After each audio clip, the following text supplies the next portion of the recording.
Yeah. All right, we're back together. Oh, ladies and gentlemen, we are back together on Zoom for NSL Live Talk. And I'm welcoming Mr. Andy Grauwels on the top left, Hi. stage, Hayabusa's four-way world champion in the outside center slot, and his brother David on the bottom. And Hello. thanks for taking the time. We are at all different locations. I have to admit, I'm in the sunny Florida at this point in time. Andy, where are you?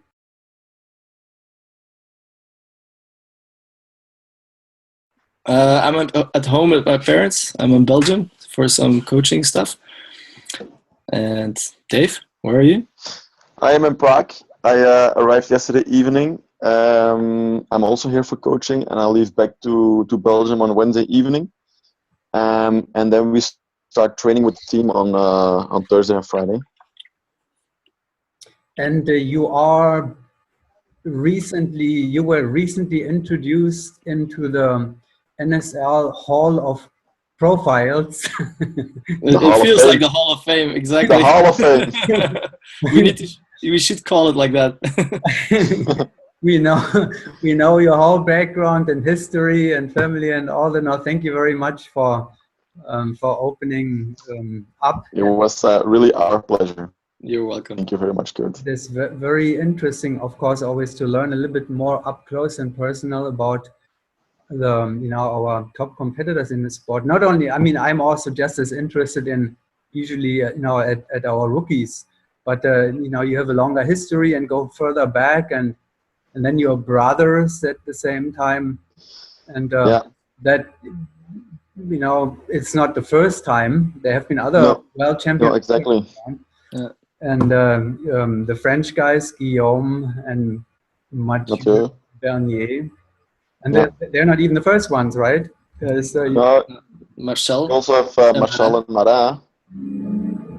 Have they been examples, role models for you looking back when you grew up as skydivers? Were they already there? At least Martial and Marin were there. Yeah, well, I started in 1996. And I always looked up to airspeed and France. Also because I was in the team before Hayabusa in the Roeiers, and Sven Ives invited me in the Roeiers in that team. And before, he was always like one of my closest heroes and my manager and my mentor in the sport.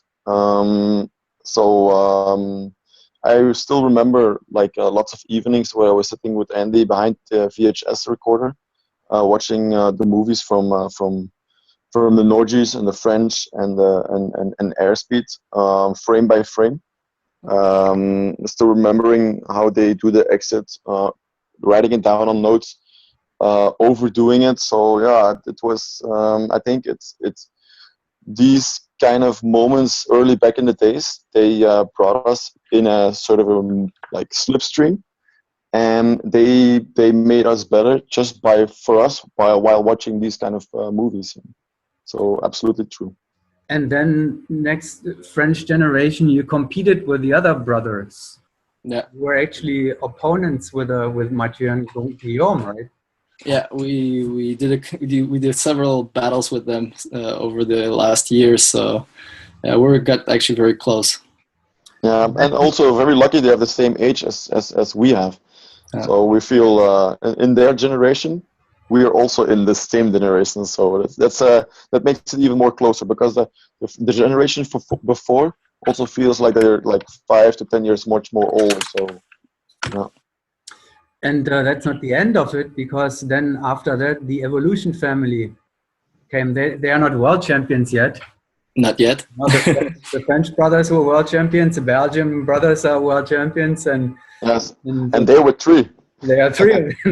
Yeah, that's even more tough. Maybe that's the problem. There are too many of them. Hello. Martin, Benoit. We hope you will be world champions too one day, right? Yeah, for No, sure. They will get And a shot. now, no, now you still want to no, do that for a while. not soon. All right.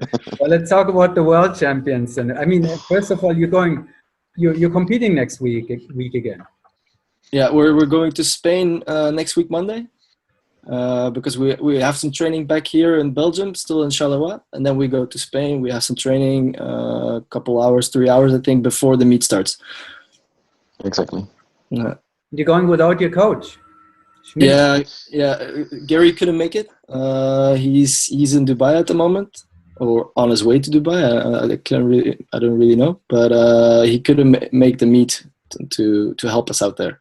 Are you bringing your other coach, Coach Alex? he's not coming either.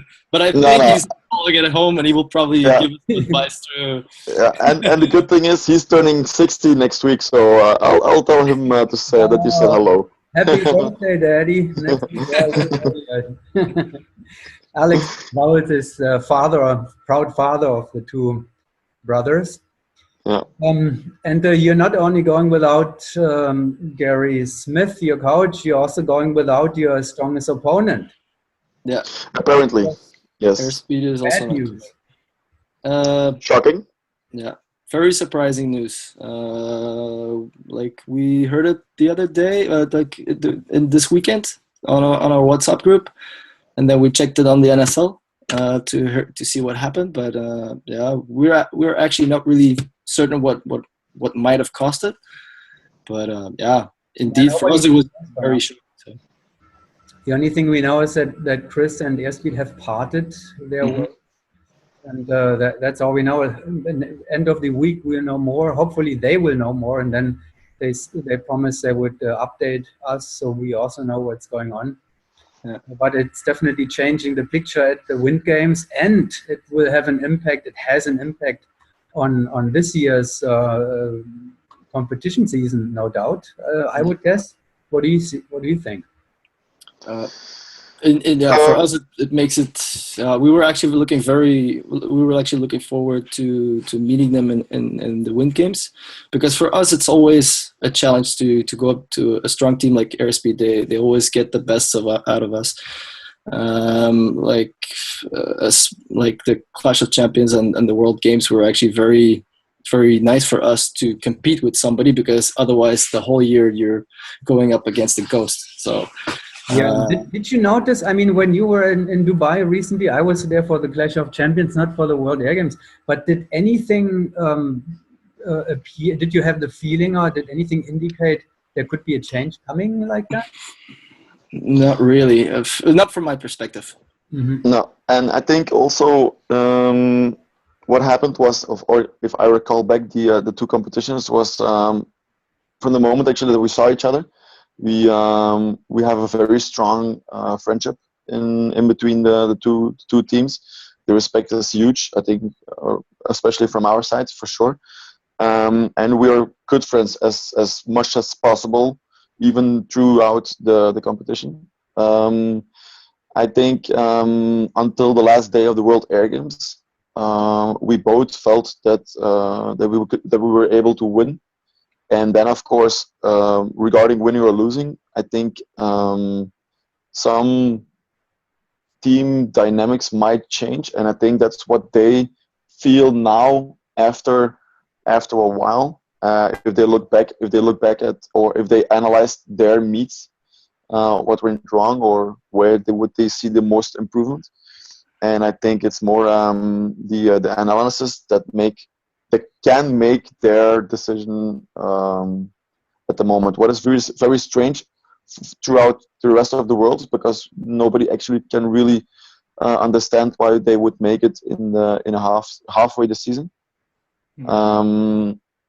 From our side, I strongly believe and I strongly hope that it's not because of personal feelings or because of medical feelings for Chris or his family. So I'm also, just like the rest of the world, looking forward to the end of the week regarding more and extra news. Well, I guess you are a big part of the problem with Hayabusa, because or you may have caused change because you beat them all the time now. Yeah. It's never the best feeling for sure. I think also if we would be in the opposite way, we are always very lucky that Gary is near us, teaching us, telling us what to do, what to expect, winning, losing, no matter what, in which situation, how to react. And it's very nice to have a technical coach who is also, for me personally, one of the most amazing mental coaches as well. And he keeps the team on track no matter what kind of a roller coaster you're going through, winning, losing, equal, last round, first round. Everything is different, and he prepares us on one of the best ways possible, and is very, very, very important for the Hayabusa team. Well, Gary, compliments here, obviously. Good for you, Gary. Schmidty. Well, let's stay on that point. Let's look back how Hayabusa was dealing with those situations. 2010, you lost. 2012, you lost. We had came two. back, and then you won in 2014. Yeah, exactly. We had also some meets where we had some disappointing meets. One a bit bigger than the other ones, but yeah, in 2010, how we dealt with it is of course it was also the end of the team commitment that we did with So I don't. So we changed for Dennis, and then after when we were in 2012, we lost by 1 point with airspeed. And that was also very, I'm not going to say very frustrated. It was very emotional because you live up to that dream. There were tears. And I think for us, what made us for us stronger and how we dealt with it is that we just stuck together. You know, like Gary also told us, like, you know, like if you can manage to stay together for an extra 2 years, then you are actually the favorites to become world champion. And actually that dream, not only in 2012, but in 2014 became really reality, you know, and that's how we dealt with it, I think. Yeah, I think it's also a different approach because I still remember that after 2012, Josh stepped out and Thiago came in the place while he became point instead of tail. So the chances for us were a little bit higher, and yeah, I'm not gonna say that it was like one of the two most amazing years that we had, but especially there were more learning phases throughout, like from the history where we started from scratch to where we are now. I think we made up to every possible roller coaster that you can have. And 2012, 2014, the era 2012, 2014 was not different in those. So I can fully imagine what airspeed goes through. The only thing that worries me or can surprise me is how would they deal with it in 2016. Yeah. But it's a super important year. And did you, if you look back at Hayabusa, did you ever have kind of an emergency situation like this? Because usually it's all planned. Like the last week we just learned that Mikael Markheim, you know, will be whenever that was, like a week, 2 weeks ago. That was planned, obviously, because, you know, he was supposed to be the new member at the end of this year. So usually it's planned ahead, as Chris Talbot also, you know, explained the other day, that is nothing unusual, that, you know, personnel changes are being prepared, negotiated early enough. But this is kind of an emergency situation. Did you have anything like this? I think the only thing that I can really recall is like the emergency that we had is because we also had the same, like whenever So was going to stop, he already told us in the beginning of the season. So we knew by the end of the season that we needed somebody else and be prepared. So that's why we also chose Dennis, because he was we teach them enough to like straight when So stopped that we can start again with him. The only thing that I can remember is actually with after that Roy decided to stop to leave the team, and that we started again with Bob with Jeroen. And that was unexpected. Roy's departure after 2014 was kind of unexpected, or? Actually, the thing is, we never really spoke about it until after the World Meet. Like, you know, like nobody really said like what they were going to do. So we waited until the World Meet, and then we had a team meeting, and we gave it a couple of weeks to, like, everybody has to their amount of time to think about it, give their thoughts.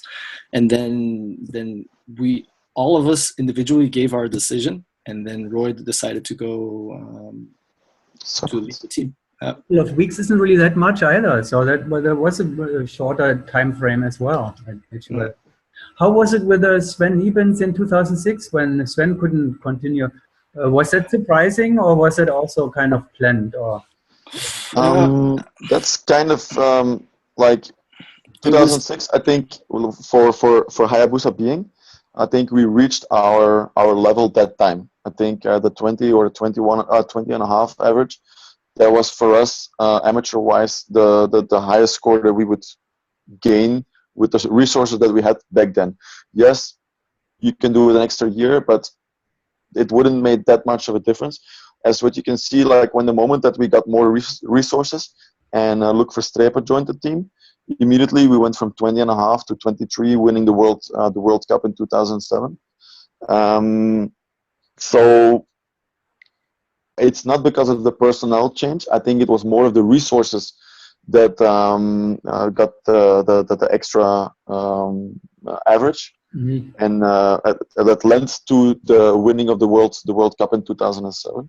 Was it kind of, did you expect that, or was that kind of a surprising, I mean, a short-term decision that came after the World Meet in 2006? No, after the World Meet, we needed to make a decision whether what we were gonna do, like whether like we wanted to go through with the whole project, and like it was actually a decision whether to go pro or stay amateur. Yeah, and I was just wondering if to go pro, then we needed to go or to I don't know, like to the US, to travel to the US and coach and live from that, and like airspeed does and like rhythm does, or like, and it was actually very surprising because we never thought about it, and then the Army actually approached us. And it was actually in that moment like a decision that we needed to take.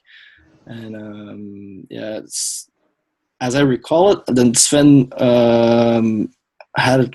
he just had a baby at that moment, so he couldn't really commit it to it. So yeah, so it was not really an emergency comparable to what they have now. Somebody stepped out, or all of a sudden it's okay. No. So, no, not quite the same. No. Let's go back to Jesper then. What is let's say if Josh is a four-way world champion of 2012, he was in the winning lineup. If he comes back, will you be scared? Absolutely. I think for Hayabusa being, that's gonna be the worst case scenario. Near future. But I think, for my opinion, I'm gonna be also scared if even Mikhail steps in. So like, airspeed is gonna be strong no matter what. If they're gonna take Josh or they're gonna take Mikhail, because if we just look at ourselves, we prepared together with Gary Yudun as good as possible, but we never really had a clue that it would be in 1 year that it would be so far. So no matter what, there will be no napping time. You will stay on your toes. Andy? He sounds like a robot again. He's a transformer. Well, at the moment we are losing Andy. Now he's back. Andy? No, we're not yet back. Okay, so I guess your coach will keep you on your toes no matter what. You cannot get lazy. He will not let you get lazy. Yeah, absolutely not. But I think every team needs to look at themselves, and we know that if we want to do the same trick as what we did in 2014, we need to train as hard as possible. Try to look at ourselves, and I think they need to do that as well. The only thing is, like I mentioned maybe before or in the interview before, will it be a 1 year commitment or will it be a 3 year commitment? Because now it's Chris that they need to change, but next year is going to be Thomas also that they need to change, and Mhm. Yeah, Yeah, how to deal with that? I mean, the next step. So now, right now, it's yeah, replacing Chris, and then it will yeah, come the time when Thomas. yeah. It will be very interesting. Yeah. Yeah. So Andy, your coach is expecting wants to see a 28 average this year. What do you think? Does he? He said that. Yeah, that's true. He's not going to let you get away without a 28 average. I think we're gonna train for a 28 average anyway. So I think at the moment everything is possible. Like if in the right circumstances, and if you have if you don't make a lot of busts, then 28 average is in reach. So. All right. Well, next week we're first going to see a 32 average at the Wind Games, and then we go from there. But no extra pressure, right, Kurt? It's okay like this. Huh? Pressure. I know that you need and you want pressure. So, well, thank you very much for taking the time, and good luck. Good luck to you. Good luck to Airspeed. So they Can I say one more word, Kurt? I would like to say best regards to Chris. I don't think it's going to be the most easiest decision that he made in the last week. I think it will be very good for him that he thought it over. But for myself personally, I think Hayabusa also, we would like to give him our best for his future, and we try to see him soon again. And also for Airspeed being, I hope they will make the right choice, and I'm looking forward to see them in the near future somewhere. That is from inside center to inside center. And Andy? Yeah, for me, also all the best to everybody, even to Thomas, because it's going to be his last season. And yeah, to everybody from Airspeed, because for us, Airspeed is one of the competitors that pushes us to our limits. So yeah, it's not going to be an easy decision. So they have to think it through, and we're just going to train hard. All right, gentlemen, thank you very much. Say hello to Mr. Alex there. Yes. And I will. Good luck in Spain at the Wind Games. Thank you very much, Kurt. Thank you very much to the NSL audience as well. Ciao, guys. See you next time, Kurt.